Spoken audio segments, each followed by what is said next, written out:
दोस्तों, एक व्यक्ति की महानता का पता इस बात से चलता है कि वो औरों को देखकर कुछ सीखता है या उनकी खामियां देखकर खुद को संतुष्ट कर लेता है। एक बार की बात है, राजू नाम का एक किसान हर रोज जंगल में लकड़ियां काटने जाता था। एक दिन वो जंगल में ऐसे ही लकड़ियां काटने गया तो उसने देखा कि वहां पे एक लोमड़ी थी जिसके 2 पैर नहीं थे।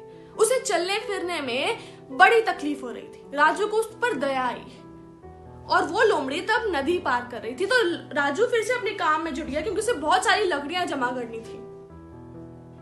तो जब वो ये काम कर ही रहा था तब उसने देखा कि सारे जानवर इधर उधर भाग रहे हैं। बहुत हलचल सी हड़कंप मच गया है। उसने एक बाघ को आता देखा, वो झट से उस पेड़ पर चढ़ गया जहां पर वो लकड़ी काट रहा था। उस बाघ ने अपने मुंह में एक शिकार दबाया हुआ था, पर राजू ने क्या देखा? उसने देखा कि उस बाघ ने अपने शिकार का कुछ हिस्सा उस लोमड़ी के आगे रख दिया और उसे चूं तक नहीं करा। वो भगवान का ये अद्भुत लीला देखकर दंग रह गया और अपने घर आ गया। अगले दिन फिर यही वाकया दोबारा हुआ तो राजू ने सोचा कि भगवान ना जिसको इस धरती पर भेजते हैं उसके खाने का प्रबंध कर ही देते हैं। उसने काम करना छोड़ दिया और वो बैठा रहता था कि हाँ, भगवान मेरे भूख का इलाज कर देंगे, भगवान मेरे को पैसा दे देंगे।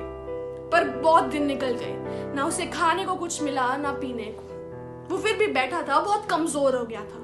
एक दिन वहां से एक संत जाता है।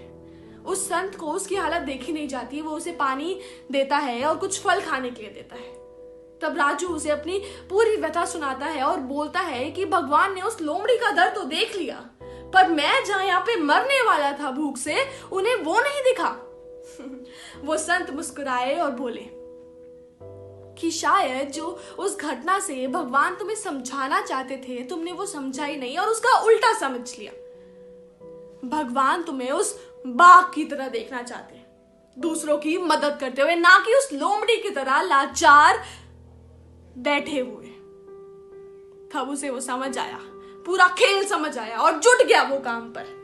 ऐसा ही दोस्तों हमारी जिंदगी में होता है। कभी कभी हम भगवान का, ऊपर वाले का वो इशारा समझ नहीं पाते और उसे ऐसे इंटरप्रेट कर लेते हैं, ऐसे समझ लेते हैं जो हमारे लिए नुकसानदायक होता है और हम ये सोचने लग जाते हैं शायद हम इस काम के लिए बने ही नहीं। अरे नहीं, ऐसा नहीं होता। हाँ, बस जरूरत है तो वो इस इशारे को समझने की। अब तुम्हें ये डिसाइड करना है कि क्या तुम्हें उस बाघ की तरह बनना है या उस लोमड़ी की तरह लाचार। आपके जवाब का इंतजार रहेगा। जय हिंद।